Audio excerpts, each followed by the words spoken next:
और लोकसभा में आज ऑपरेशन सिंदूर पर चर्चा होगी। महाराष्ट्र में लाटकी योजना में कैसे हुआ फर्जीवाड़ा, देश की बड़ी खबरों के लिए दिखाते हैं टॉप 9। पहलगाम हमला और ऑपरेशन सिंदूर पर आज से लोकसभा में चर्चा शुरू होगी। चर्चा की शुरुआत रक्षा मंत्री राजनाथ सिंह करेंगे। इसमें गृह मंत्री अमित शाह शामिल होंगे। पीएम मोदी भी इस चर्चा में अपनी बात रख सकते हैं। राज्यसभा में इस मुद्दे पर कल से चर्चा होगी। दोनों सदनों में इस पर 16-16 घंटे बहस का समय तय किया गया है। कांग्रेस सूत्रों के मुताबिक ऑपरेशन सिंदूर और पहलगाम पर लोकसभा में होने वाली चर्चा के लिए पार्टी को 3 घंटे का समय मिला है। राहुल गांधी, गौरव गोगोई और प्रणीति शिंदे के साथ प्रियंका गांधी भी कांग्रेस के संभावित वक्ताओं में शामिल हैं। हालांकि फाइनल लिस्ट अभी तय नहीं हुई है। आरएसएस प्रमुख मोहन भागवत ने कहा, भारत को अब सोने की चिड़िया नहीं रहना है, बल्कि अब उसे शेर बनना होगा।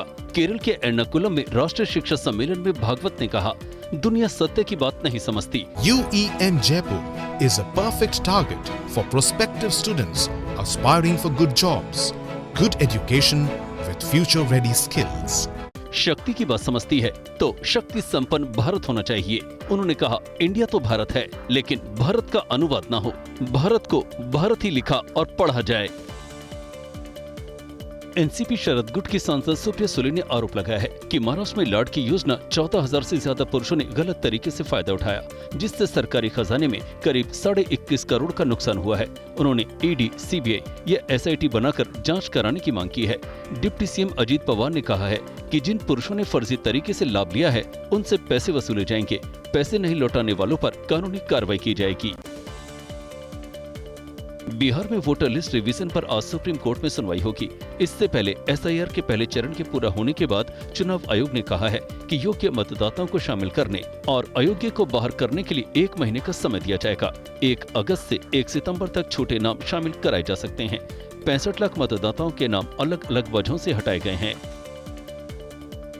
राहुल गांधी ने दिल्ली में झुग्गियों को हटाने के अभियान पर सवाल उठाए हैं।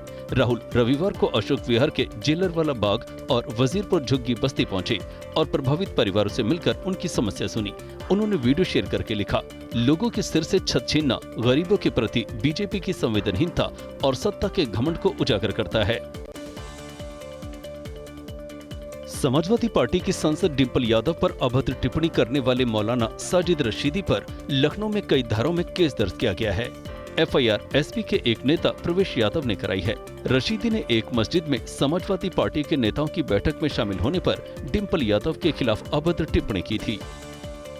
आगरा धर्मांतरण केस में अब पाकिस्तान का कनेक्शन भी सामने आया है। खुद को सोशल मीडिया इन्फ्लुएंसर बताने वाले पाकिस्तान के तनवीर अहमद और साहिल अदीब इस सिंडिकेट के मास्टरमाइंड हो सकते हैं। 100 से ज्यादा लड़कियों का धर्मांतरण कराने के बाद कुछ लड़कियों को ब्रेन वॉश करने के लिए कश्मीर के ग्रुप को भी सौंपा गया था।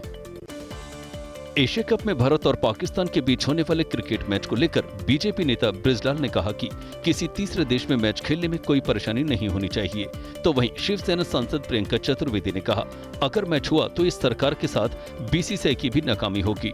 दूसरी तरफ पूर्व क्रिकेटर सौरव गांगुली ने कहा है कि पहलगाम नहीं होना चाहिए था, लेकिन खेल जारी रहना चाहिए।